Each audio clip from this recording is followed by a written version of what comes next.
But anyway, this one, we're going to focus on the Texas Longhorns and do a 2025 outlook for them. Each of the episodes this week will feature one team. I know one day we're doing Colorado. I believe another day we're doing Penn State. And I forgot who the other team we're doing.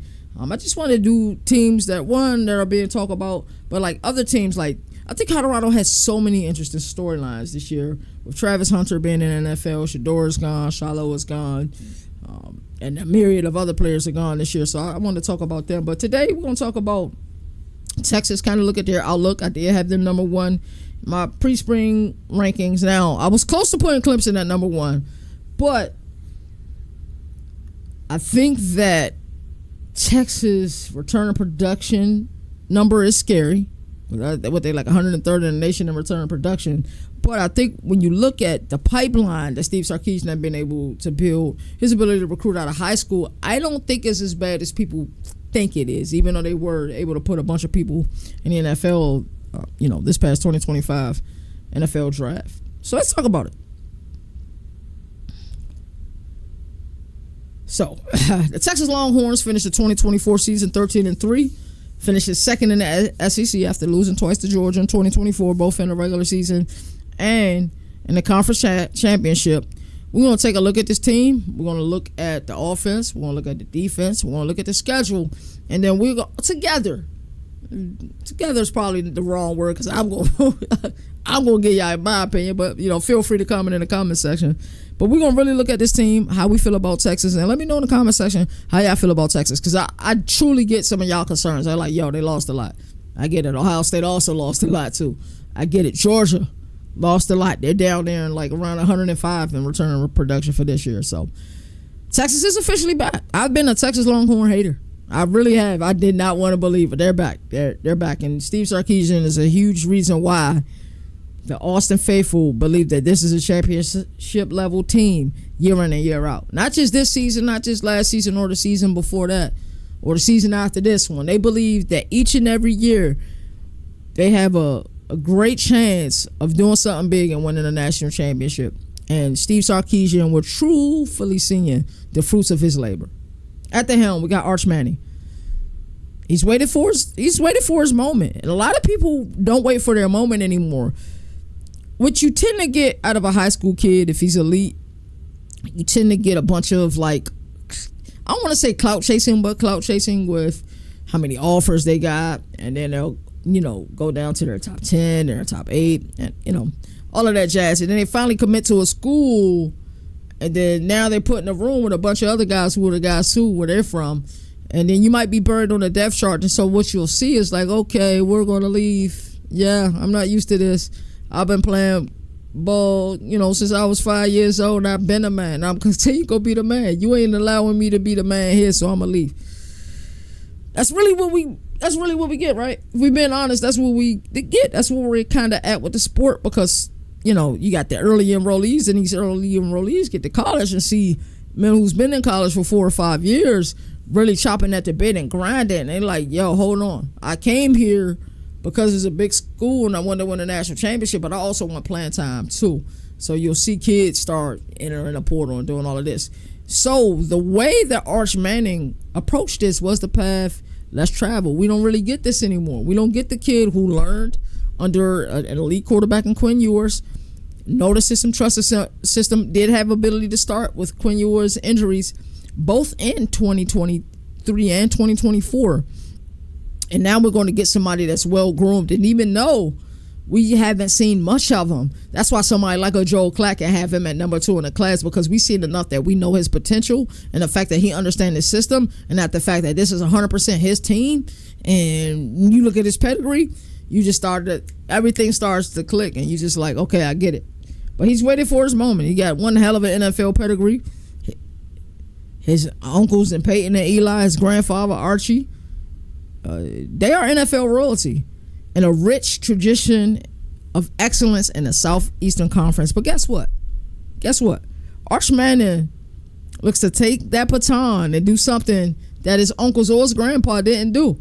And that's win a national championship. And I know the first thought that come to your mind, like, wait, didn't Peyton Manning win the championship at Tennessee? T. Martin was the starting quarterback when Tennessee won their national championship. It wasn't Peyton Manning. So let's discuss their roster construction. Texas is number 7 in Bill Connolly's SP Plus rankings. I love these advanced metrics. I really do. I know some people are big on them. Like, I'm big on them to a certain extent. I'm a trust my eyes guy. I'm an X's and O's guy. I like a little bit of metrics because I want to know some of the why of certain things, and being able to utilize those metrics to prove a point or disapprove a point. I love doing it. So there were 7 in Bill Connolly SP Plus ranking on ESPN, and then there were 103rd in the nation of returning production, which is abysmal. That's 45%.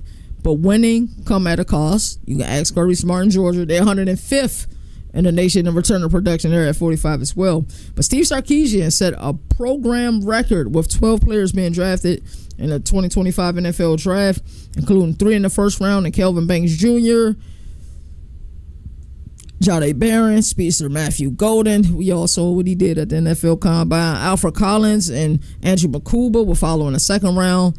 Vernon Broughton in the third. And day 3 picks will include Gunnar Helm, their tight end, Barry Sorrell, Jadon Blue, Cameron Williams, Hayden Connor, and quarterback Quinn Ewers was taken in the 7th by the Miami Dolphins. And me and Nino talked about this before. We believe that can be a really good fit for him. I'm happy for Quinn Ewers because he's at a spot. And listen, I don't wish injuries on anybody. I really don't. But I do believe this game that we call, football is a violent game. And then you got a guy like Tua at quarterback who's missed, substantial time over the last few seasons. If Quinn Ewers can go in there, learn Coach McDaniel's system, show that live arm that we know that he has, show that he can play ball, he'll have an opportunity to be the backup. So I'm excited for Quinn Ewers. So we see the amount of talent that this team lost via the 2025 NFL draft, and that goes to show that Sarkisian is truly building something. Yes, they lost a lot of production, but we know Sarkisian can recruit. 2025 composite rankings, recruiting rankings, per 24/7 Sports, Texas Longhorns is number 1. They were number 6, same ranking, composite, in 2024, number 3 in 2023. Steve Sarkisian knows how to recruit, and more importantly, Steve Sarkisian knows how to developing players in this here college football where everybody's kind of, going shopping. I like to call it bargain shopping. That's what the transfer portal is. Like, I don't got a guy. Whenever you home grew this one the right way, we're going to go grab a piece here, grab a piece there. And not saying that Steve Sarkisian hasn't done that, but he has had the ability to grow these players and homegrown these players and truly build a pipeline similar to what we've seen during his time at Bama as the offensive coordinator. So he knows how to develop. Offensively for the Longhorns, Arch Manning is at the helm. Sat behind Quinn Ewers for 2 seasons, like we alluded to earlier. Knows the in and outs of this system. Do you know how incredible it is for somebody to, think about, his time in Austin, early enrollee, learned the system. I'm sure he probably did scout team a ton, but just got to really, focus on scholastics. And, of course, he focused on football as well because you got to stay ready, so you don't got to get ready. We all know that, especially in college football. And, of course, it was a couple times he had to come in and play. But do you know how comfortable it is to sit, learn the system, understand the system? Now that you know the process, you can trust the process and actually execute the process. That's what this is all about. So, path less chosen. This is a path that a lot of people don't want because a lot of people aren't patient enough to do something like this. But also a lot of people aren't in his shoes either. He has high NIL validation, evaluation. He's also, has that amazing pedigree. So a lot of people, aren't in his shoes. And I do get that argument. They're like, hey, we're coming from broken environments. I'm trying to buy my parents a house. I got to get them the hell away from the neighborhood that they live in. So I do get that when you need that immediate need to say, hey, I need to make this happen. So the path left chosen, if you can do it, this is an amazing path because you're going to be on a really good team. You know that you're going to be in a system that hopefully should suit you, especially if you got a guy as calm as Steve Sarkisian is. He's so calm on the sideline. I love watching Steve Sarkisian, especially once he's kind of in his rhythm. I feel like it's like Carlito's way for Steve Sarkisian. He's in paradise. Like, that's how I feel like. Well, when, Carlito Brigante was trying to get to paradise with him and his lady before Benny from the Bronx killed him. Like, that's how I feel like Steve Sarkisian is. Like, he takes that nail. He don't hear his other coaches. He don't hear the players. He don't hear the crowd. In my opinion, he has, soundproof headphones on. He's locked in to his play call sheet, and the plays are algorithmic almost in his brain, and then that's how he's like executing. That's the way it looks to me. I could be wrong, but that's the way it looks, in my opinion. So I think it's good that Archman has been able to sit, he's been able to learn, he's been able to grow. Cool. And then with his mobility, that gives Steve Sarkisian even more flexibility with his offense. But also, this team has a loaded running back room and continues to have loaded running back rooms year in and year out. CJ Baxter will be back this year after he was injured last year. Quintrevion Wisner will wrestle for over 1K yards and 5 tutties last season. Wisner and Baxter will complement each other well, and they will keep SEC defenses honest. Fun fact, I think many people believe, because when you think about Texas, you think about finesse, you think about Sarkisian, you think about finesse. They definitely ran the ball more than they threw the ball last year. A lot of people don't know that, because when they do throw the ball, they gain a lot of yards when they throw the ball. But yes, they run a really balanced offense, though. For the most part, I think they run the rock, 36 times a game, threw the rock 33 times a game.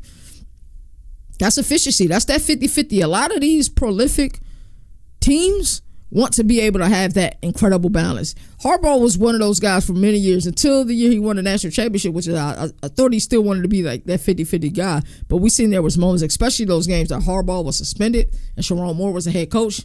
Run left, run right, run middle. You can't stop it. We more physical than you. I feel like that was a game plan, 100%. So, at wide receiver, they have true freshman Khalil Lockett. Be honest in the chat. Did last year kind of change your perspective on freshman wide receivers? Like, because we seen some come in and like early make immediate impact. Like Cam Coleman, remember coming out of the spring season? The hype that Cam Coleman was getting from Auburn? That was crazy. I'm like, man, this kid is elite. Like, I know a lot of people talk about Jeremiah Smith, but this kid is elite. But Ryan Williams had a dog year last year, so did Jeremiah Smith. But they were able to produce as true freshmen. Khalil Lockett, I did just look at the depth chart. He's right there in the thick of things. I think he's going to get opportunities. I think Sarkisian is going to give him opportunities, so it'll be interesting. But along with Parker Livingston, got that good size, like 6'4", almost 200 pounds.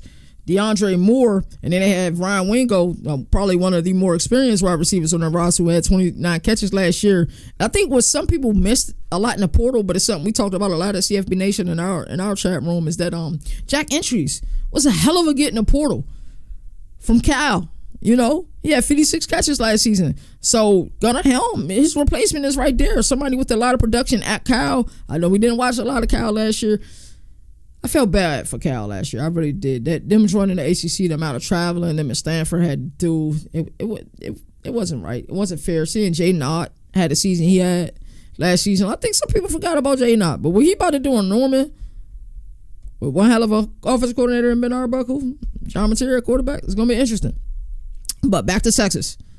Talk about Jack Entries. That was one of those really good portal gets. I think a lot of people missed it.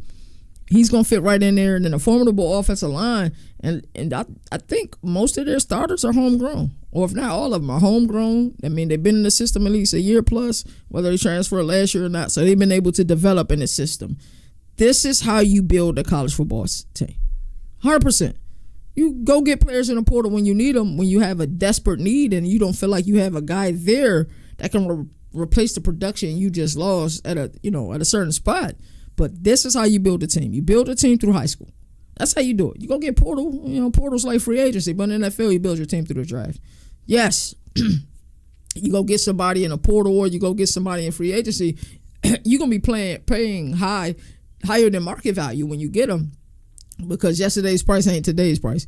That's exactly how the portal works. That's exactly, unless you Nico, I'm a leaver.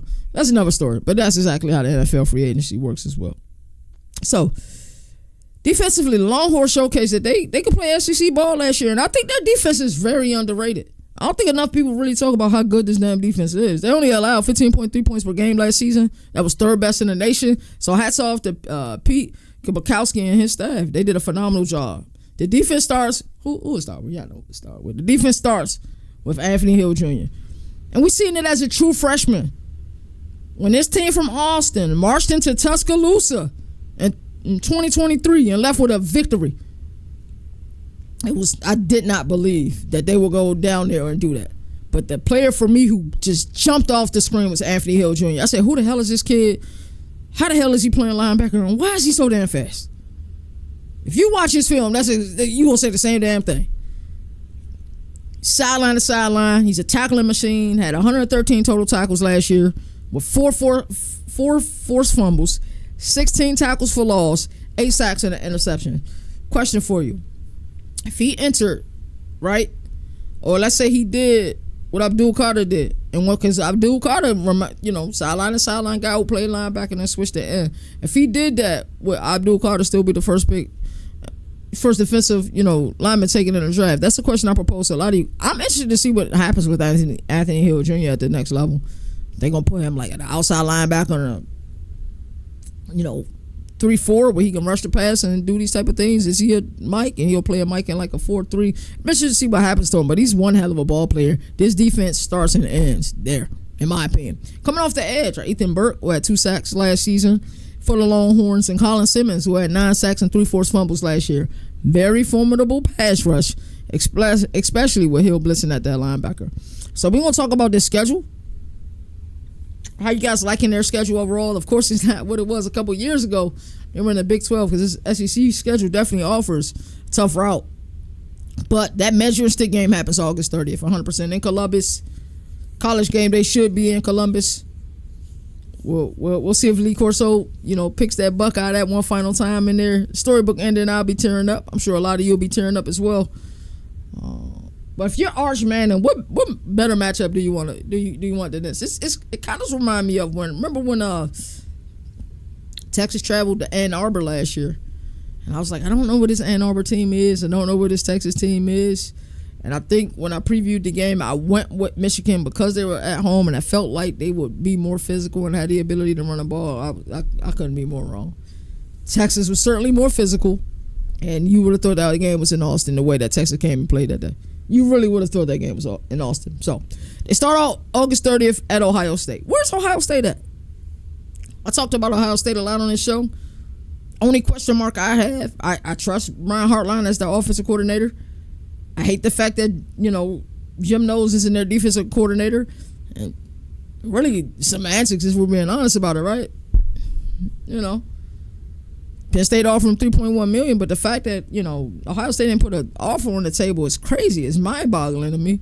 So this quarterback competition, I can't wait for fall camp to see where Ryan Day is with this. I hope he makes a quick decision. Ryan Day comes to the fall camp, week 1.5, second week, he lets us know who his starting quarterback is. I know he's not playing around. But this thing leaks, and we like, week 1 is over, no announcement. Week 2 is over, a fall camp, no announcement. Week 3, Ryan Day, what the hell are you doing? That's exactly what I'm going to say. Like, what the hell are you doing, dog? I know you just won a national championship. I ain't trying to disrespect you. I'm just saying, what are you doing? I don't want to see what I saw in 2023. So this Ohio State game, I'm going to give it to Texas. Ohio State is uber talented. Love their defense. Caleb Downs is one of my favorite players in all of college football. Give me Texas. Give me Sarkisian. I think he'll be able to utilize what he learned last year traveling to Ann Arbor. This team's going to be ready. The man in media cartel is going to be ready. It's going to be interesting. So, weeks 2, 3, and 4, I think going to be excellent tune-up games for this team. They play San Jose State. They play UTEP. They play Sam Houston. All are at home, by the way. So, 3 straight tune-ups at home. Arch Manning, if he's going to make a Heisman run, beating Ohio State and putting up crazy stats against these 3 teams, the man in media cartel is in full effect. Telling you, it's going to be crazy. But you know what? They have a week 5 game. I'm sorry, that'll be a week 6 game at Florida because they idle week 5. That game, Lagway versus Arch Manning in the swamp. That better be a 3:30 game. That just got that 3:30 kickoff feel to it. You know what I mean? Like it'll probably be a prime time night game, but I'm just saying that probably got that 3:30 feel to it. That's gonna be a hell of a game. And for my money, the way that Billy Napier and company was able to play at home last year, other than getting owned by Mario Cristobal and company, that's gonna be a really good game. That I am probably, and this gonna sound crazy, I'm probably more concerned about that game than Ohio State game. Just being real with you. But those first 5 games, you got your 3 tune-up games. You'll win those 3. I say at the very least you got to split, between these 2 games. But give me 5-0 after the first week of the season. Keeping in mind that week 5 is idle. Red River rivalry typically gives us fireworks. I know last year's was like an anomaly. I don't know who's going to win this game. I really don't. And I know that I got Texas ranked as number one team in post-spring, but there's going to be a different look Oklahoma team this year. Ben Arbuckle at coordinator, John Matera quarterback, Jay Nott at running back. What they were able to do via the portal as well, I like a lot of the things that they did. I love the fact that Jim Nagy is their general manager. This game is going to be a really good game. It's a toss-up for me. It's 100% a toss-up. Then they play versus Kentucky. Mark Stoops is always a coach that I want to watch. And like games that teams like Kentucky they beat Ole Miss last year. They had Georgia last year. Y'all know they had Georgia last year. So it's going to be one of those games. And then Mississippi State, I told you guys last week when we did the rebuild report on Thursday, and I was, evaluating teams. I evaluated Charlotte 49ers, who I think is going to be much improved this year with Tim Albin as their head coach. We evaluated Arizona, who I think is also going to be much improved this season. And then we talked about that team from Starkville. We talked about Mississippi State. I think Jeff Levy's going to put in the work. I think a lot of people didn't give him a fair shot, considering what happened with their previous coach, Coach Arnett, before he got there, and also Blake Shapen being injured, because Blake Shapen was balling before he got injured last year. So we talked about that. So those are two tough games in my opinion. I think they'll win them both, but those are like Mark Stoops will have his team ready. He will not be embarrassed. And then at Mississippi State. So right now I got him with one loss. I think that one loss, I'm leaning towards Florida. I think they'll beat Ohio State. I truly do think they'll beat Ohio State. I just think that defense is going to rattle whoever starts at quarterback, whether it's Lincoln Conhouse or whether it's Julian Saying. I think they're going to rattle whoever's at the quarterback spot.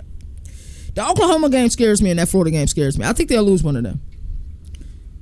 In the swamp, that's going to be a tough game, man. I keep looking at that game.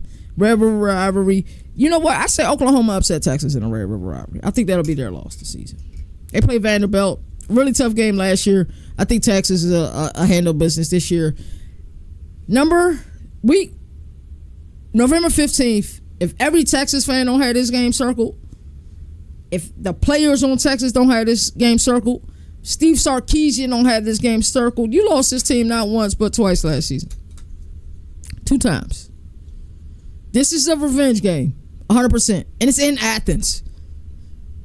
This game will be for college football playoff positioning, more than likely, depending on how good or how well you think Georgia will be this year. Depending on how well you guys think they'll play. Kirby Smart, best coach in college football for my money still. So it depends on, where you have Georgia. Gunnar Stockton, it'll be interesting to see what they have at quarterback. But this is a game that I think you must circle as Texas, for Texas. But I think Steve Sarkisian going to have these boys ready. I think they'll go in Georgia and get a win. So at this point, I still have them with one loss. That's either the Florida or Oklahoma game. I'm leaning towards the Oklahoma game will be the loss. And then November 22nd, home versus Arkansas. I don't know where Arkansas will be at this point. Is Sam Pittman still there? Is he still coaching? Has he been able to hold on to his job?